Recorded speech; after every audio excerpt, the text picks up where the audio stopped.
টঙ্গীতে ছিনতাইকারী সন্দেহে যুবককে পিটিয়ে হত্যা। একদিন প্রধানমন্ত্রী হতে পারেন নাহিদ, বললেন প্রেস সচিব। কেরানীগঞ্জে ছিনতাইকারী ছুরিকাঘাতে নারীর মৃত্যু। জানাবো কেরানীগঞ্জের ঘটনায় নতুন মোড়, স্বামী বলছে ছিনতাই, নেপথ্যে পরকীয়া।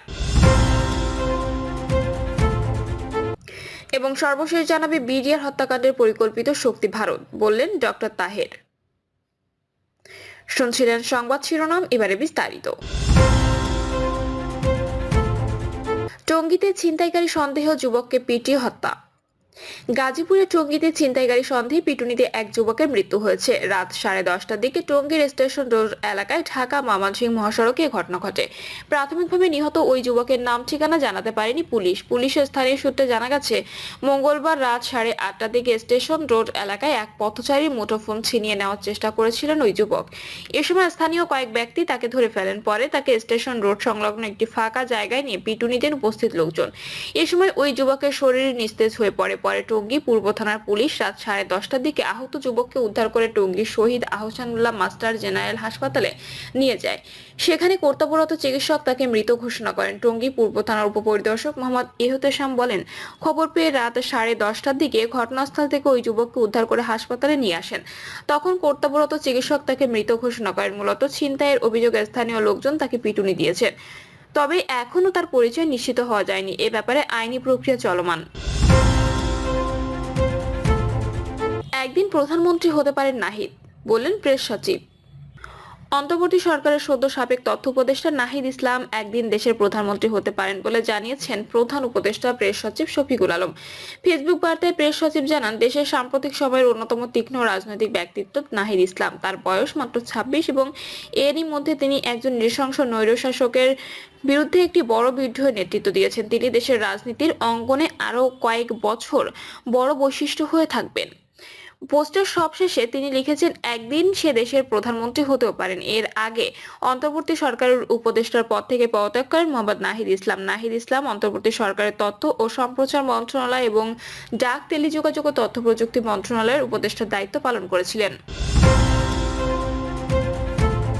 কেরানীগঞ্জে ছিনতাইকারীর ছুরিকাঘাতে নারীর মৃত্যু। ঢাকার কেরানীগঞ্জে ছিনতাইকারীর এলোপাতাড়ি ছুরিকাঘাতে সীমা বেগম নামে এক নারী নিহত হয়েছেন। সীমাকে হাসপাতালে নিয়ে আসা তার স্বামী আক্তার হোসেন বলেন, সন্ধ্যার দিকে আমার মেয়েকে কোচিং থেকে নিয়ে ফেরার পথে ছিনতাইকারীরা আমার স্ত্রীকে কুপিয়ে তার কাছে থাকা 2,000 টাকা ও তার কানের দুল ছিনিয়ে নিয়ে যায়। পরে আমি খবর পেয়ে তাকে একটি স্থানীয় হাসপাতালে নিয়ে যাই। সেখান থেকে ঢাকা মেডিকেলে নিয়ে আসলে চিকিৎসক জানায় আমার স্ত্রী আর বেঁচে নেই। ঢামেক হাসপাতালের পুলিশ ক্যাম্পের ইনচার্জ পরিদর্শক মোহাম্মদ ফারুক জানান, কেরানীগঞ্জ থেকে গুরুতর আহত অবস্থায় সীমা নামে এক নারীকে হাসপাতালে জরুরি বিভাগে নিয়ে আসা হয়। পরে চিকিৎসক তাকে মৃত ঘোষণা করেন। কেরানীগঞ্জের ঘটনায় নতুন মোড়, স্বামী বলছে ছিনতাই, নেপথ্যে পরকীয়া। ঢাকার দক্ষিণ কেরানীগঞ্জের আগানগর এলাকায় সীমা বেগম নামে 40 বছরের এক নারী নিহতের ঘটনার নতুন মোড় নিয়েছে। নিহতের স্বামী আক্তার হোসেন বলেছেন, তার স্ত্রী ছিনতাইকারীদের ছুরিকাঘাতে নিহত হয়েছেন। অন্যদিকে পুলিশ দাবি করছে, পরকীয়ার জেরে এই হত্যাকাণ্ড ঘটেছে। ইতিমধ্যে ঘটনায় জড়িত ইমাম হোসেনকে আটক করেছে কেরানীগঞ্জ থানা পুলিশ। রাত 8টার দিকে গুরুতর আহত অবস্থায় সীমা নামের ওই নারীকে উদ্ধার করে ঢাকা মেডিকেল কলেজ হাসপাতালে জরুরি বিভাগে নিয়ে আসা হয়। স্থানীয়রা দাবি করছে, নিহত সীমা বেগম ও আটক ইমাম হোসেনের মধ্যে পরকীয়া প্রেমের সম্পর্ক রয়েছে। প্রেমিক ইমাম কেরানীগঞ্জের আগানগরের আমবাগিচা বউবাজার এলাকায় ভাড়া থাকতেন।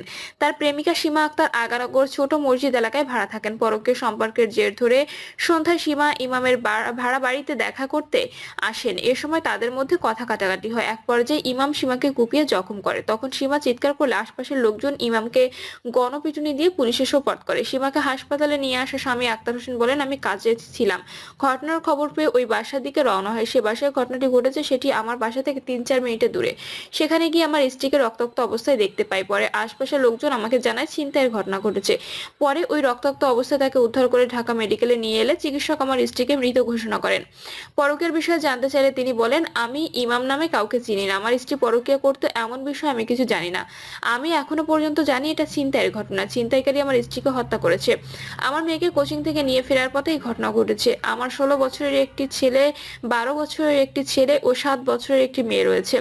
আমার স্ত্রীর মাথায় শরীরের বিভিন্ন জায়গায় জখমের চিহ্ন রয়েছে। এ বিষয়ে দক্ষিণ কেরানীগঞ্জ থানার ভারপ্রাপ্ত কর্মকর্তা মোহাম্মদ মাজহারুল ইসলাম বলেন, সীমা আক্তার হত্যাকাণ্ডের ঘটনাটি ছিনতাইয়ের ঘটনা নয়। নিহত সীমা আক্তারের সঙ্গে ইমাম হোসেন নামে ওই যুবকের পরকীয়া প্রেমের সম্পর্ক রয়েছে। তিনি আরো জানান, নিহত সীমা সন্ধ্যায় তার পরকীয়া প্রেমিকের বাসায় যান। সেখানে তাদের মধ্যে কথা কাটাকাটি হয়।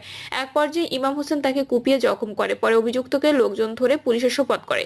বর্তমানে ইমাম পুলিশ হেফাজতে রয়েছে। আটক যুবকের বাড়ি ফুলার চরফ্যাশনে। তদন্ত করে বিস্তারিত পরে জানানো হবে। বিডিআর হত্যাকাণ্ডের পরিকল্পিত শক্তি ভারত, বললেন ডক্টর তাহের। বিডিআর হত্যাকাণ্ডের নেপথ্যে কারা আছে সেটা এখন স্পষ্ট করে আসেনি বলে মন্তব্য করেছেন বাংলাদেশ জামায়াতে ইসলামীর নায়েবে আমির ডক্টর সৈয়দ আব্দুল্লাহ মোহাম্মদ তাহের। তিনি বলেছেন, ইশারা, ইঙ্গিতে এবং নানা তথ্য উপাত্তের ভিত্তিতে এটা পরিষ্কার করে বোঝা যায় এটা তাৎক্ষণিক সে সময়ের কোনো ঘটনা নয়। কারণ ডাল ভাতের কর্মসূচির বৈষম্যের প্রতিবাদে তাৎক্ষণিক প্রক্রিয়া এত উচ্চ পর্যায়ের এতগুলো সৈনিককে হত্যা করার ঘটনাটি স্বাভাবিক বলে বিবেচিত হতে পারে না। কিছু মারা যেতে পারত, 2-4 জনকে গুলি করে দিতে পারত, কিন্তু 57 জন চৌকস সেনা কর্মকর্তা, এর পেছনে নিশ্চয়ই বড় কোনো পরিকল্পনা আছে। সেই পরিকল্পিত শক্তি ভারত।